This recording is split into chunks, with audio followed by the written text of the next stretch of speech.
খারিজি, একদল সালাফি, তোরা তো কোস আহলে বাইত নাই, আমি তোদেরকে হেফাজত করতাম না।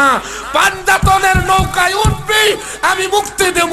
নবী বলছেন ইমাম মাহদি আসবে, উদ্ধার করবে। ইমাম মাহদি কে? ইমাম মাহদি হচ্ছে সর্বশেষ ইমাম, মাওলা আলীর আওলাদ, পাকে পাঞ্জাতনের আওলাদ। জোরে কোন আল্লাহু আকবার। ভাইরা আমার, মুক্তির একটাই পথ, একটাই নৌকা, মনে রাখেন। নাজাতের একটাই নৌকা, সিঁড়ি একটাই, রশি একটাই। কড়ায়াত বলবো, আল্লাহ বলছেন ওয়াতাসিমু বিহাবলিল্লাহি জামিআ। এখানে অনেক কোরআনে হাফেজ আছে না? আজকে তো পাগড়ি দেওয়ার প্রোগ্রাম, এটা কোরআনের আয়াত। যদি পাক পাঞ্জাতন না মানো, তাহলে মাদ্রাসা কইরাও লাভ নাই, হাফেজ হইয়াও লাভ নাই। কোরআন সুমাইবার জন্য শুধু আল্লাহ দিছে? কোরআন ধয়া ধয়া খালি পানি খাওয়ার জন্য দিছে? কোরআন কি জিন তাড়াইবার জন্য শুধু আল্লাহ দিছে? কোরআন কি আল্লাহ দিয়েছে আমাদের জীবনের গাইড হিসাবে, পরিচালনার জন্য। জোরে বলে ঠিক না বেঠিক? আর যদি কোরআনে যা আছে তা যদি মানা যাবে না, যদি ফতোয়া দাও, তাহলে কোরআন শরীফ জাদুঘরে পাঠাইয়া দাও, জাদুঘরে পাঠাইয়া দাও। আল্লাহ না তো কইরা ধরো, আল্লাহর কাছে পৌঁছতে চাও।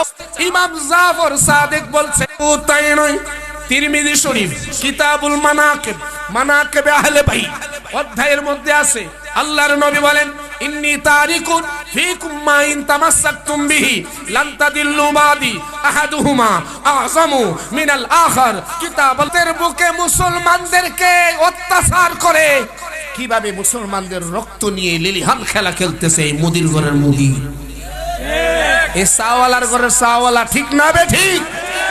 এই চাওয়ালারে আমরা বাংলাদেশে চাই না। মুসলমানদের রক্ত নিয়ে যে লিলিহান খেলা খেলতেছে এদেশের মধ্যে, আমরা পবিত্র মাটির মধ্যে আমরা তাকে চাই না।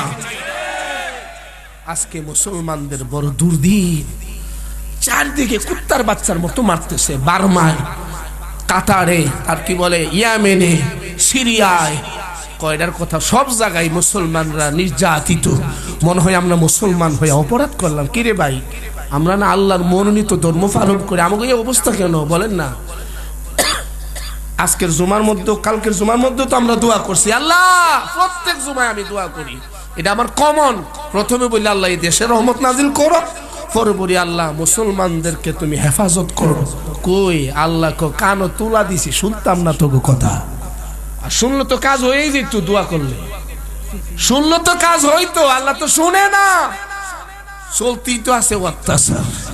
শুনবে না, শুনবে না, আল্লাহকে শুনতাম না। যাও তবু আমার মনোনীত ধর্ম হইলে কিসে, তোরা যেইভাবে মানার দরকার সেইভাবে মানুষ নাই, উল্টা চলবি। এখন রাগ করেন না, মাইন্ড করেন না, সত্য কথা বলি। আমার রাস্তা ছেড়ে অন্য পথে চলবি। আমি যেইভাবে দিয়েছি কোরআন হাদিস বিধান, সেটা মানবি না, তোদের উপরে তো অত্যাচার হবেই।